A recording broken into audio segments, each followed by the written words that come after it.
Sentito ad esempio l'avvocato del sindaco De Toni, un avvocato, un professionista che stimo, che ha detto che secondo lui la corruzione elettorale deve essere una cosa grave.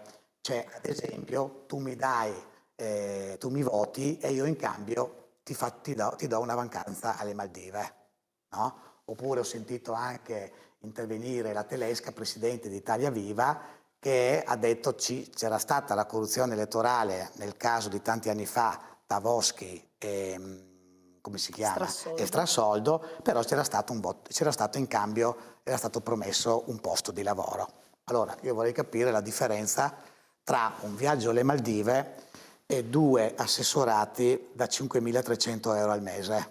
Cioè, comunque c'è uno scambio. Boh, però, dipende dalla magistratura. Il punto invece, secondo me fondamentale, è il punto della violazione della legge elettorale. Abbiamo mandato il comunicato che il sindaco De Toni e l'assessore erano indagati venerdì pomeriggio.